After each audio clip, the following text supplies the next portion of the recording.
Capítulo 2. Não eram nem aeronautas profissionais, nem aficionados de expedições aéreas.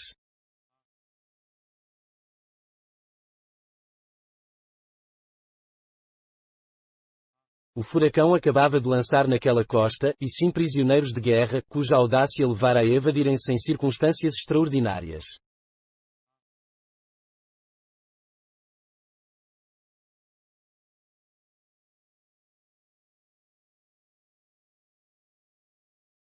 Estiveram 100 vezes à beira da morte.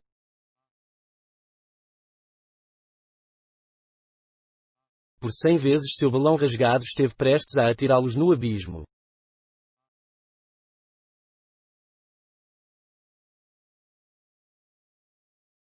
Os céus, contudo, reservavam-lhes um estranho destino e, no dia 20 de março, após fugirem de Richmond, sitiada pelas tropas do general Ulysses Grant, achavam-se a 11.000 quilómetros da capital da Virgínia, principal praça forte dos separatistas durante a terrível Guerra de Secessão.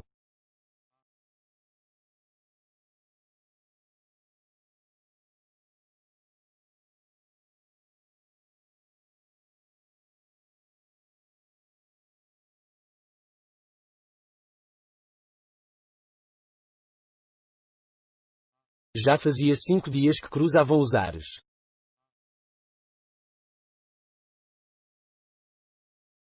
Eis, a propósito, as circunstâncias curiosas em que se dera a fuga dos prisioneiros, fuga que viria a resultar na catástrofe que descrevemos.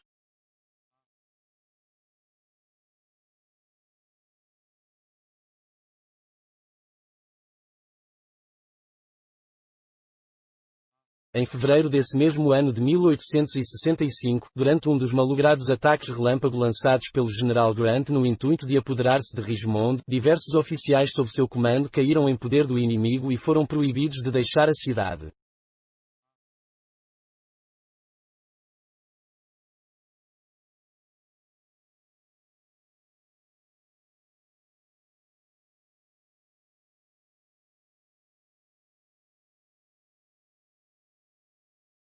O mais eminente desses prisioneiros de guerra integrava o Estado-Maior-Geral e chamava-se Cyrus Smith.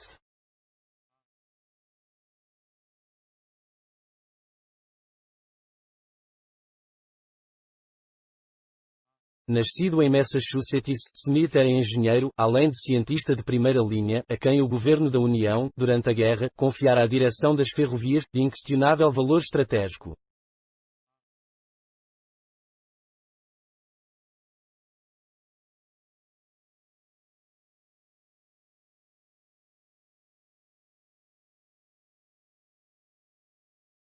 Autêntico Yankee, magro, ossudo, longilíneo, na casa dos 45 anos, já encanecia no cabelo, cortado rente, e na barba, da qual conservava apenas um basto bigode.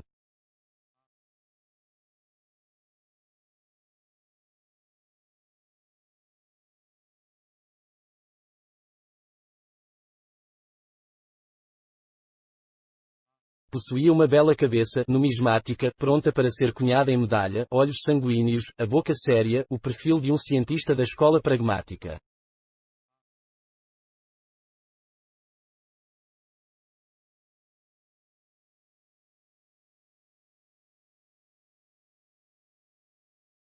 Iniciou a carreira de engenheiro batendo martelo e picareta, tal como um general inicia a sua como soldado raso.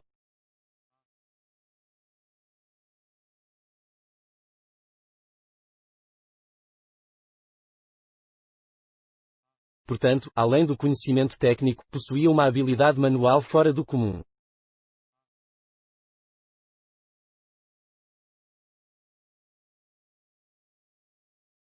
Seus músculos exibiam notáveis sinais de tonicidade.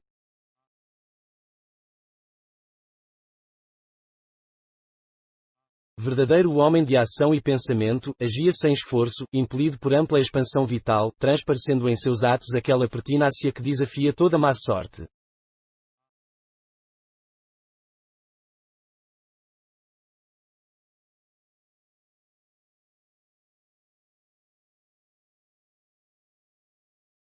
Muito instruído, pragmático, traquejado, para empregar uma palavra do jargão militar, era um temperamento soberbo, pois, além de senhor de si em quaisquer circunstâncias, preenchia no mais alto grau estas três condições, cujo conjunto determina a energia humana, atividade mental e física, impetuosidade e força de vontade.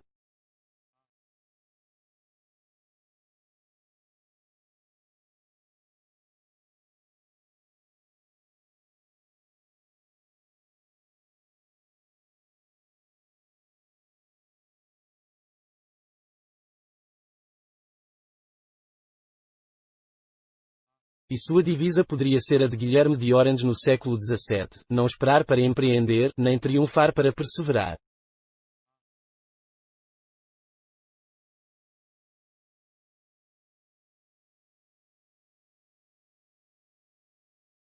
Cyrus Smith era igualmente a coragem em pessoa.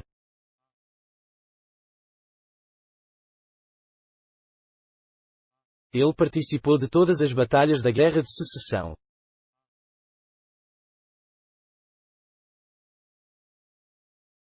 Começando, sob o comando de Ulysses Grant, nos Voluntários de Illinois, batera-se em Paducah, Belmont, Petersburg Landing, no cerco de Corinth, em Port Gibson, Rio Negro, Chattanooga, Wilderness, no Potomac, em todas as circunstâncias, valentemente, como digno soldado do general que declarava, jamais contabilizo os meus mortos.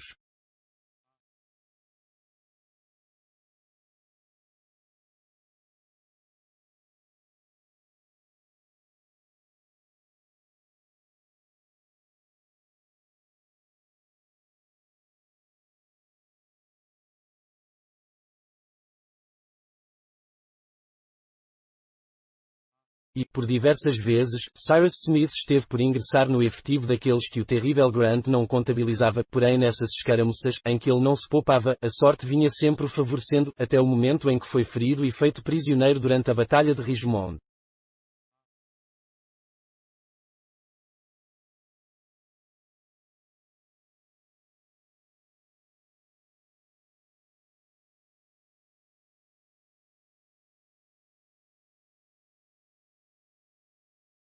Junto com Cyrus Smith, e no mesmo dia, outro personagem importante caía nas mãos dos solistas.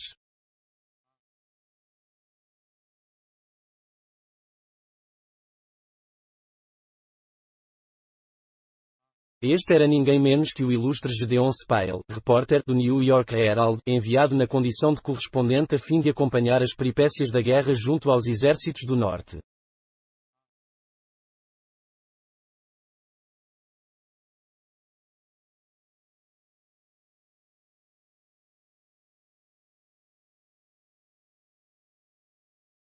Gedeon Spyle pertencia à linhagem desses intrépidos cronistas ingleses ou americanos, Stanley e outros, a quem nada faz recuar se o que está em jogo é conseguir um furo e passá-lo à sua gazeta nos prazos mais exíguos.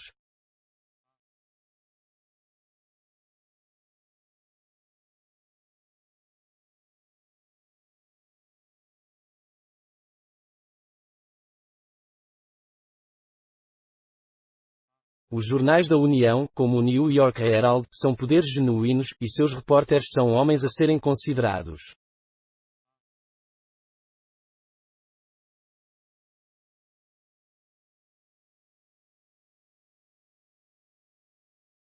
Homem de muitas virtudes, enérgico, dinâmico e disposto a tudo, fervilhante de ideias, tendo corrido o mundo inteiro, soldado e artista, eloquente no conselho, resoluto na ação, indiferente à lida, ao cansaço e ao perigo quando se tratava de investigar um fato, para ele primeiro e para o seu jornal depois, verdadeiro herói da curiosidade, da informação, do inédito, do desconhecido e do impossível.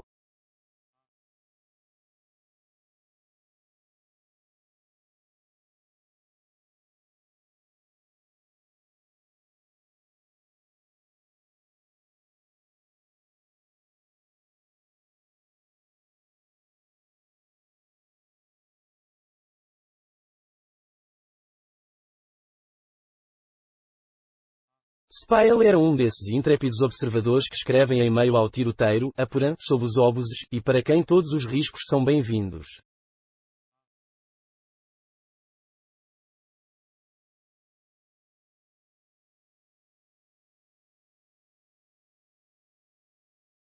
participara igualmente, na linha de frente, de todas as batalhas, e, com o revólver em uma das mãos e o bloquinho na outra, o canhoneiro não fazia seu lápis tremer.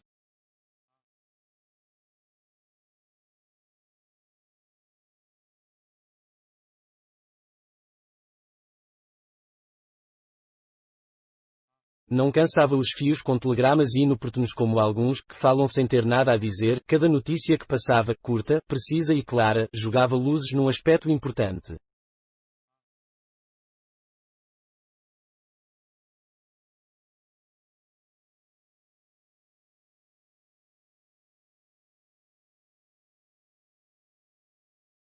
Aliás, humor era coisa que não lhe faltava.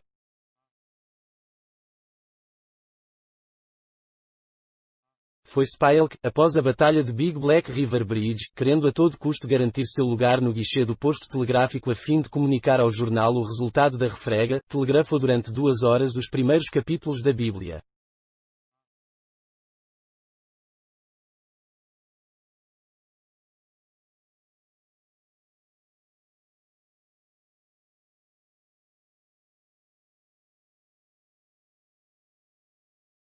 Isso custou $2.000 ao New York Herald, mas o jornal conseguiu dar o furo.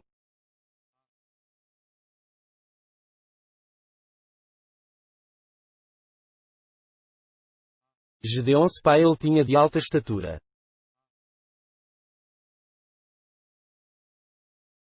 Ele tinha no máximo 40 anos.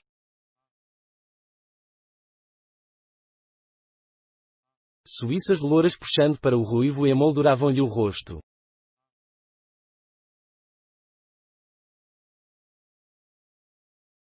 O olhar era sereno, embora atento e rápido quando exigido.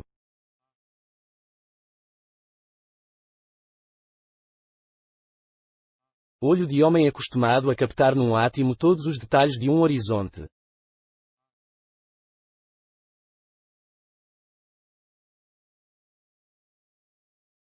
Uma compleição sólida, forjada sob todos os climas qual uma barra de aço temperada na água fria.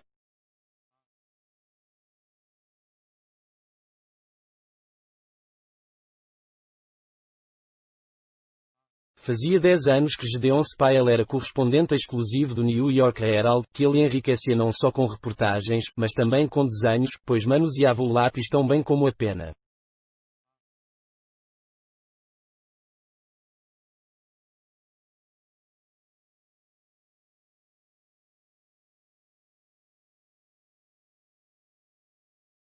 Quando caiu prisioneiro, trabalhava na descrição e no desenho de uma batalha.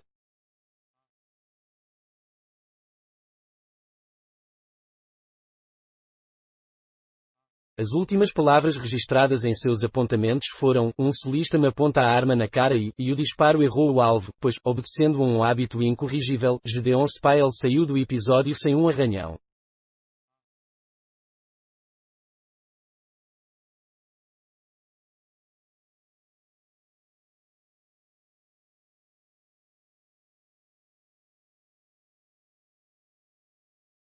Cyrus Smith e Gedeon Spile, que só se conheciam de nome, foram ambos transferidos para Richmond.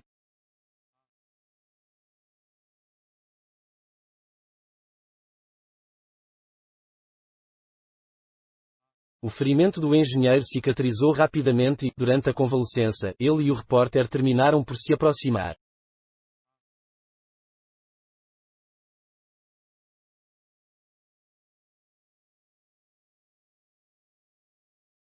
Eles simpatizando e admirando-se um ao outro.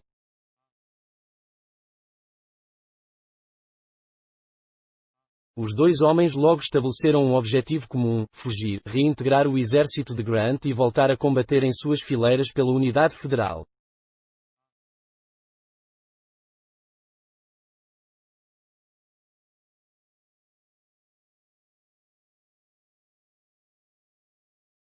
Embora Richmond se encontrasse sob severa vigilância e uma fuga parecesse impossível, os dois americanos que tinham autorização para circular pela cidade, estavam decididos a agarrar a primeira oportunidade.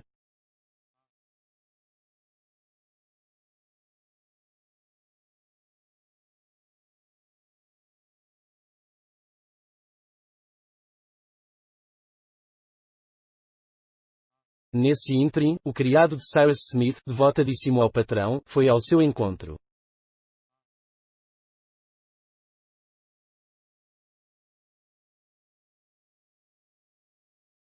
Esse intrépido indivíduo era um preto nascido na propriedade do engenheiro, de pai e mãe escravos, mas que desde cedo Cyrus Smith, abolicionista de razão e coração, alforriara.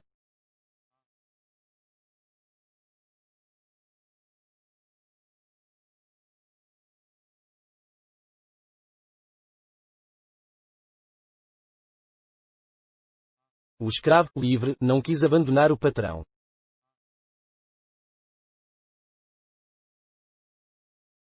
Ele amando-o a ponto de dar a vida por ele.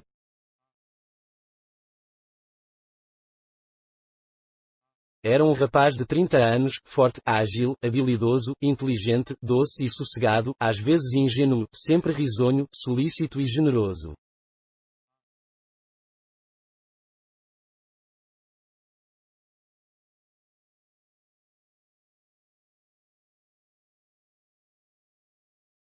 Chamava-se Nabucodonosor, mas só atendia pelo apelido sonoro e familiar de Nab.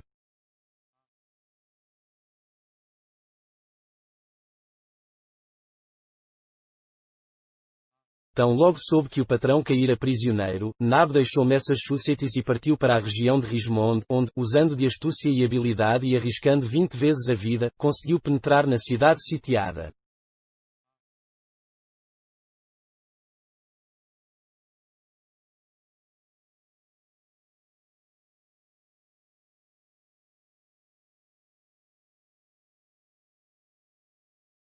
Impossível descrever a satisfação de Cyrus Smith ao rever o criado e a alegria de Nab ao reencontrar o patrão.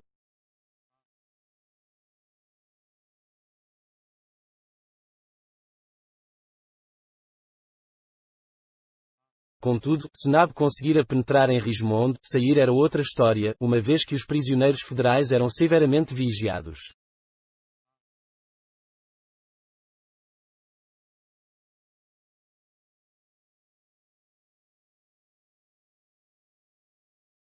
Seria preciso uma oportunidade extraordinária para ensejar uma evasão com certa chance de sucesso, e tal oportunidade não só não se apresentava, como parecia difícil engendrá-la.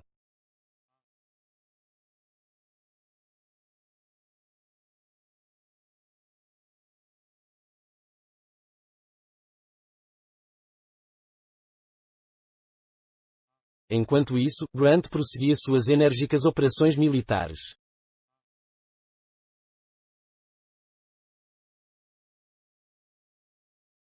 A vitória de Petersburgo custara-lhe imensos sacrifícios.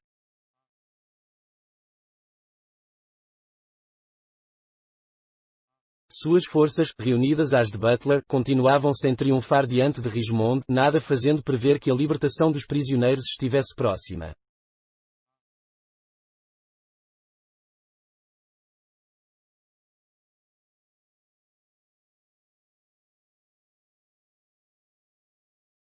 O repórter, a quem o maçante cativeiro não fornecia nenhum novo detalhe interessante para apurar, não se aguentava mais.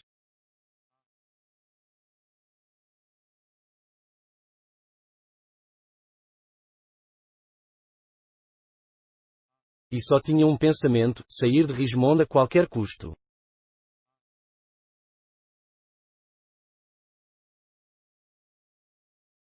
Em mais de uma ocasião, aliás, chegara a tentar a façanha, sendo impedido por obstáculos intransponíveis.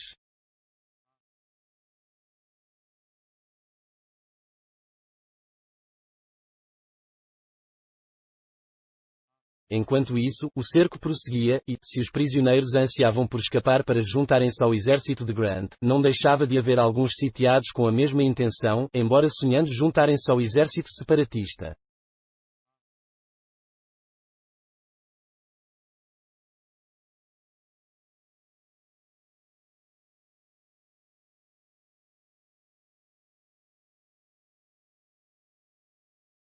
Entre eles estava Jonathan Forster, solista fanático.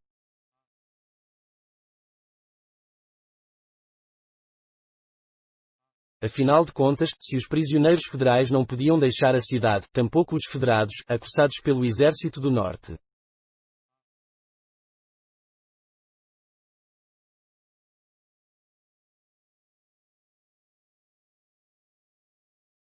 Já fazia tempo que o governador de Richmond perdera o contato com o general Lee, sendo do mais alto interesse transmitir notícias da situação da cidade, a fim de apressar a marcha do exército auxiliar.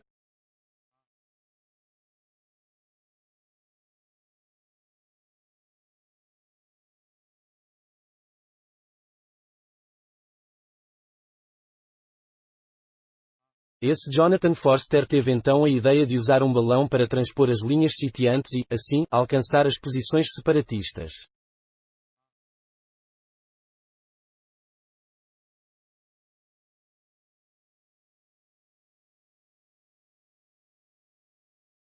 O governador autorizou a tentativa.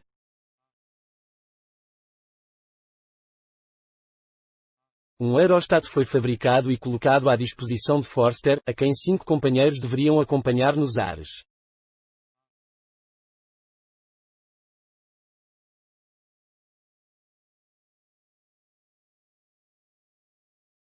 Levariam consigo armas, para o caso de terem de se defender ao aterrissarem, e mantimentos, para o caso de a viagem aérea prolongar-se.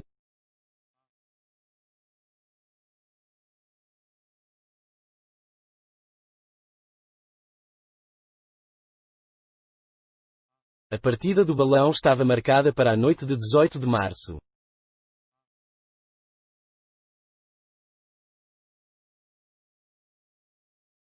Contando com um vento noroeste de intensidade média, os aeronautas esperavam chegar em poucas horas ao quartel-general do Lee.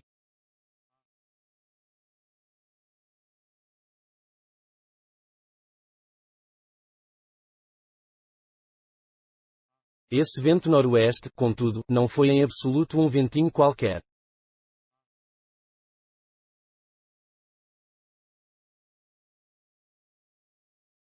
Ao raiar do dia 18, já era possível constatar sua metamorfose em furacão.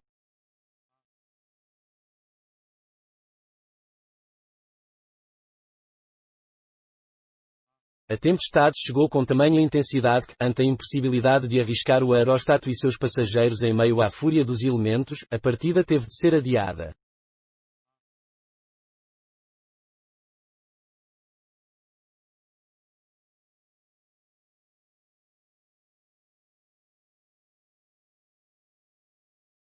O balão, portanto, enfunado na grande praça de Richmond, achava-se preparado para partir à primeira estiagem, e, na cidade, a impaciência não fazia senão aumentar diante da inalterabilidade das condições atmosféricas.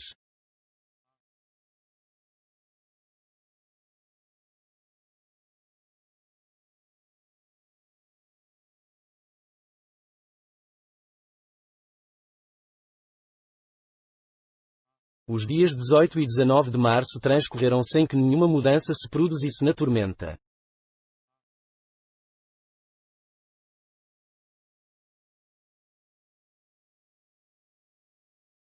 Deitado pelas rajadas do vento, o balão parecia prestes a ser arrancado do solo.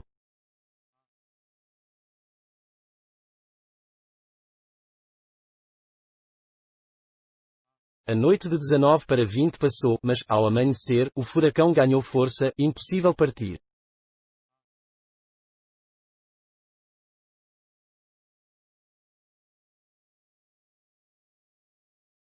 Nesse dia, o engenheiro Cyrus Smith foi abordado em uma rua de Richmond por um desconhecido.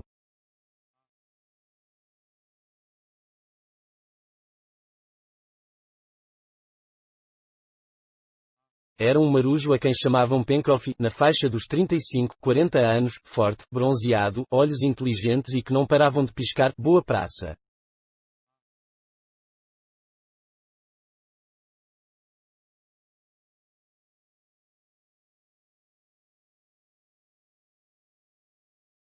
Pois esse Pencroff era um Yankee que se ingrara todos os mares do globo e a quem, em matéria de aventuras, acontecera tudo que de extraordinário pode acontecer a um bipedímplo.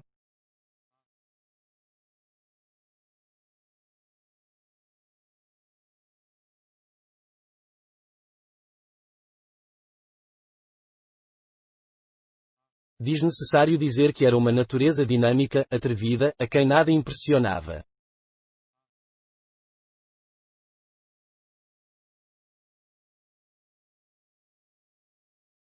No começo do ano, Pencroff deslocara-se para Richmond por conta de negócios, na companhia de um rapazola de 15 anos, Herbert Brown, de Nova Jersey, filho de seu capitão, órfão que ele amava como se fosse um filho.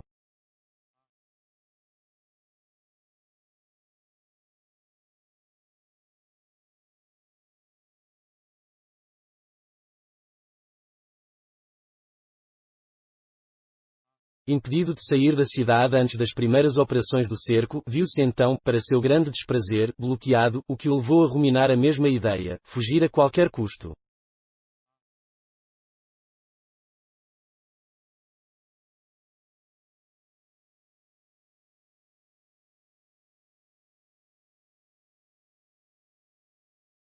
Ciente da reputação do engenheiro Cyrus Smith, pressente a impaciência com que aquele homem determinado mordia o freio.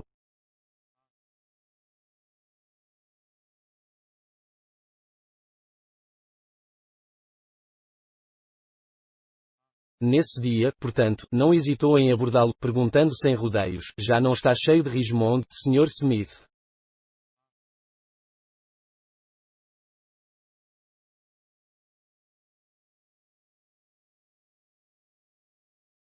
O engenheiro olhou fixamente para o homem que o interpelava daquela forma e este acrescentou em voz baixa: quer fugir, Sr. Smith?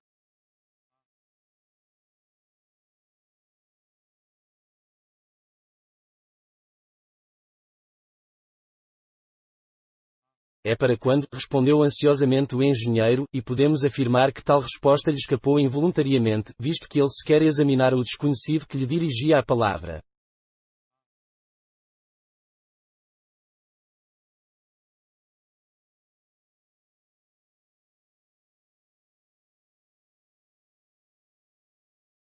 No entanto, após avaliar, com um olho exigente, a fisionomia leal do marujo, não teve dúvida de que tinha diante de si um homem honesto.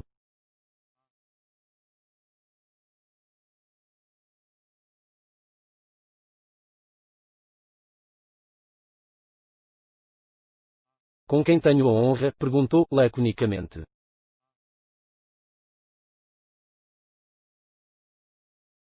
Pencroff apresentou-se. Muito bem, respondeu Cyrus Smith, e como pretende fugir?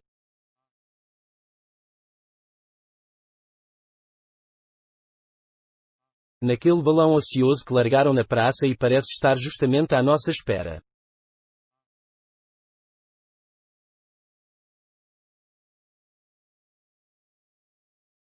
O marujo não precisou terminar a frase.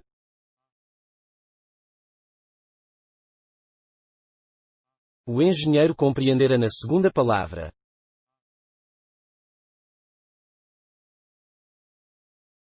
Agarrou Pencroff pelo braço e o arrastou até sua casa.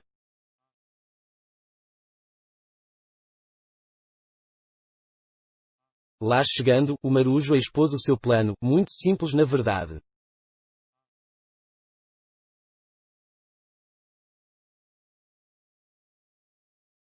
O máximo que arriscariam, caso viessem a executá-lo, eram suas vidas.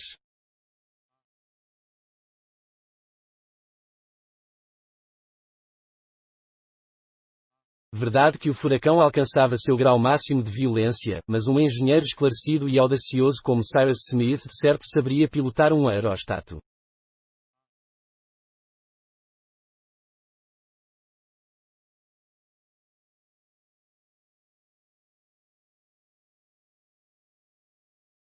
Pencroff, se dominasse o mecanismo, não hesitaria em partir, com Harbert, entenda-se, uma tempestade a mais ou a menos não faria diferença para quem já venceram um sem número delas.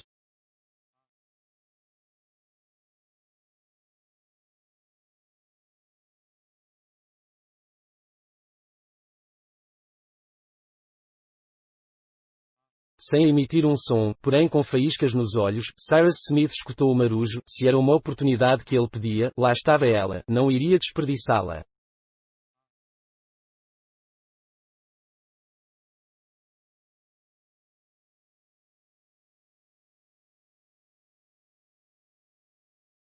O fato de ser perigoso mostrava que o plano era execuível.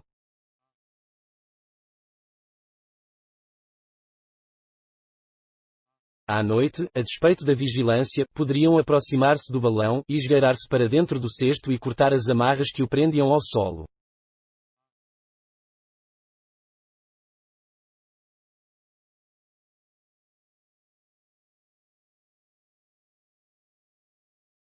Embora implicasse risco de vida, a iniciativa poderia dar certo e, não fosse aquela tempestade.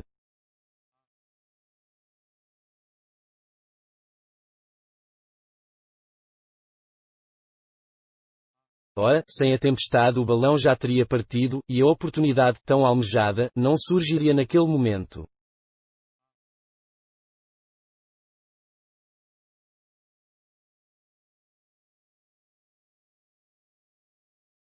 Não estou sozinho, disse por fim Cyrus Smith.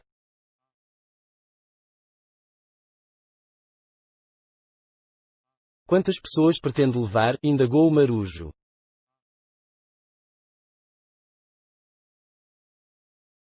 2, meu amigo Spyle e meu criado Nab.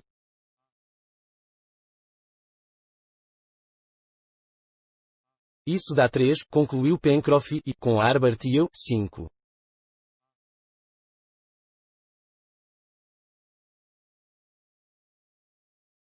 O balão tem capacidade para 6.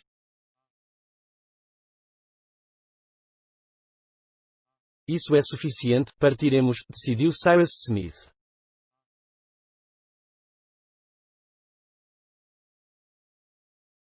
A primeira pessoa do plural incluía o repórter, que não era homem de recuar e que, quando o plano lhe foi comunicado, aprovou-o sem reservas.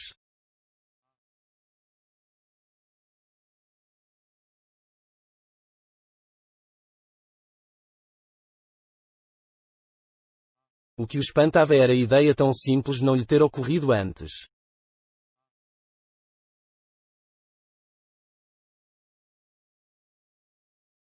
Quanto a Nab, seguiria o patrão aonde este fosse.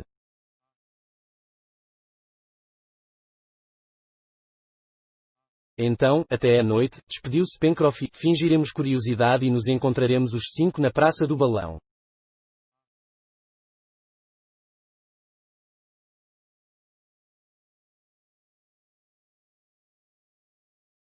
Até à noite, às 10, concordou Cyrus Smith, e queiram os céus que a tempestade não dê trégua até a nossa partida.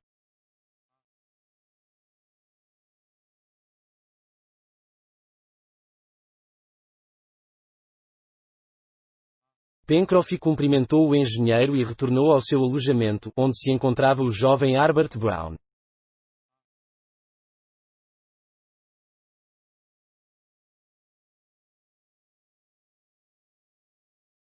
O corajoso adolescente conhecia o plano do marujo e não era sem certa ansiedade que aguardava o resultado da confabulação com o engenheiro.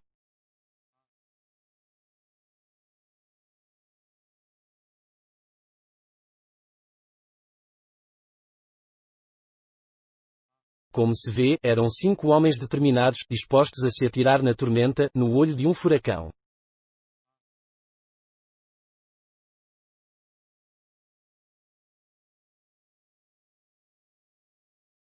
Não, o furacão não se acalmou, e não passava pela cabeça de Jonathan Forster nem de seus companheiros enfrentá-lo naquele frágil cesto.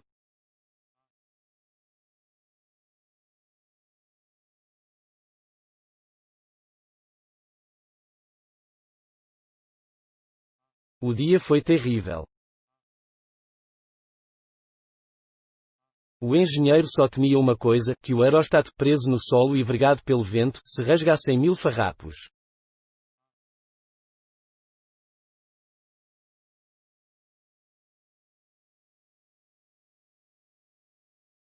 Horas a fio, deambulou pela praça quase deserta, vigiando o aparelho.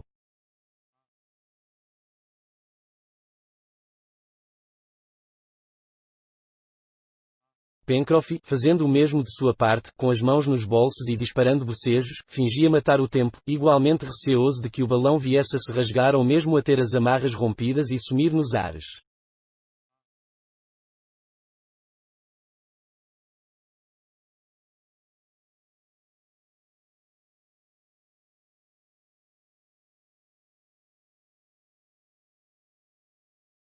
A hora do crepúsculo chegou.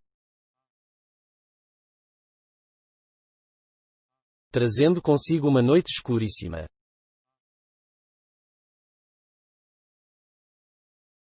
Uma névoa densa espalhava-se em forma de nuvens rente ao solo.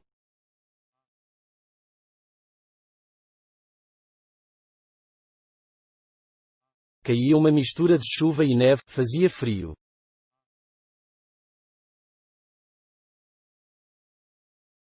O céu cinzento parecia achatar Richmond.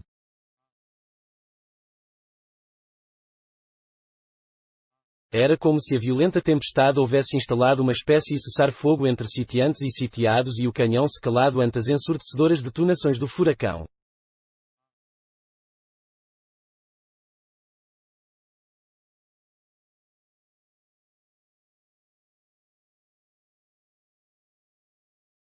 As ruas da cidade se esvaziaram.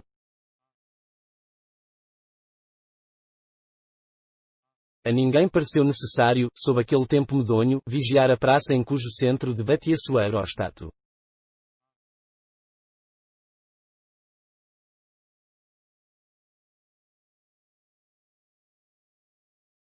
Logo, todas as condições eram propícias à partida dos prisioneiros, mas que viagem terrível os esperava, no olho da tormenta.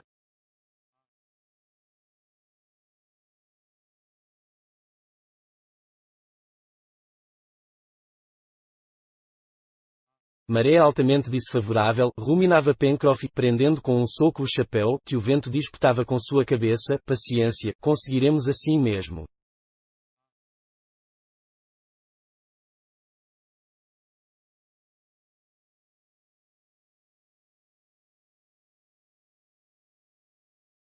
Às 9h30, Cyrus Smith e seus companheiros vagavam pelos diversos lados da praça, que os bicos de gás, apagados pelo vento, deixavam numa escuridão profunda.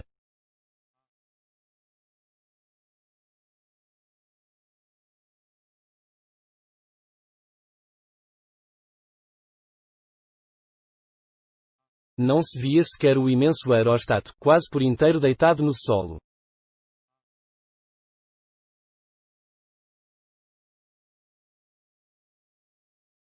Além dos sacos de lastro que prendiam as cordas da rede, o cesto achava-se atracado por um cabo resistente que passava por uma argola cimentada no calçamento e prendia-se a outra a bordo.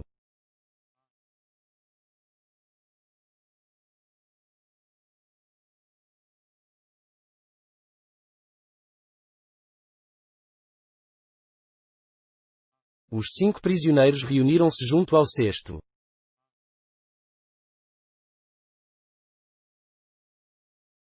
Não haviam sido detectados, a escuridão era tão profunda que não conseguiam enxergar uns aos outros.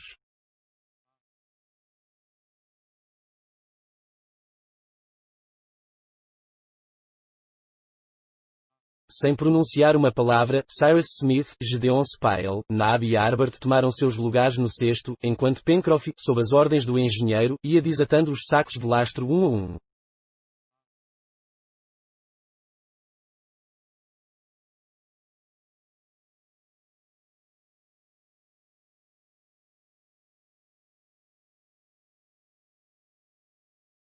Isso foi coisa de instantes, e o marujo logo se juntou aos companheiros.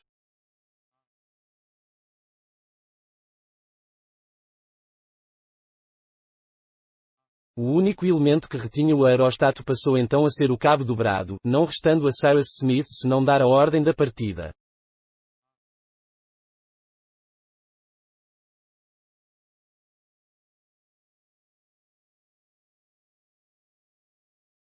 Nesse momento, um animal pulou para dentro do cesto.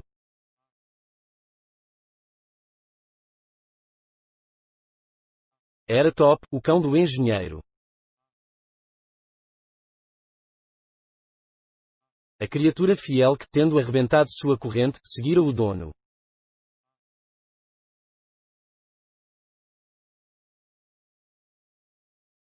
Temendo o excesso de peso, Cyrus Smith queria devolver o pobre canino à terra.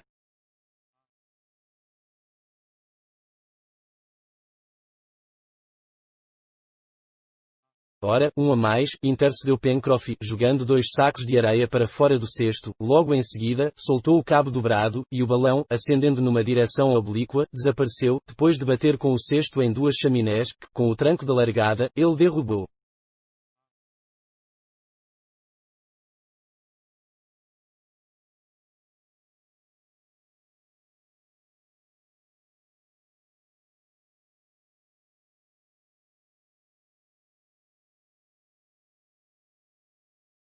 O furacão manifestava-se então com uma violência inaudita.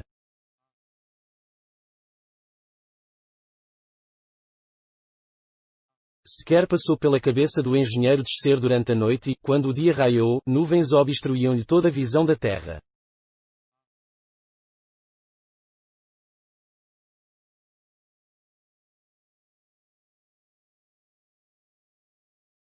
Somente 5 dias mais tarde uma fresta revelou o mar sem fim que se estendia sob aquele aerostato que o vento arrastava a uma velocidade vertiginosa.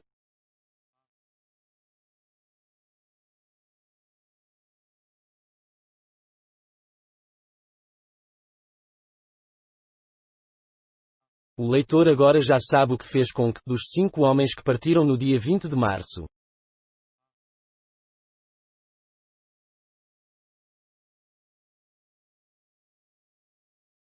4 tenham sido lançados numa costa deserta, no dia 24 do mesmo mês, a mais de 10.000 quilómetros de seu país.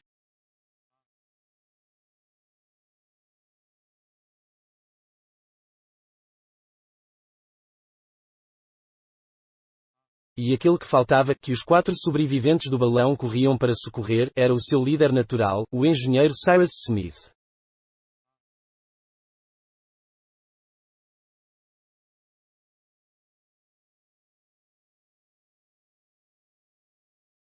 No momento em que eles se levantaram, todos correram para a praia na esperança de ajudá-lo.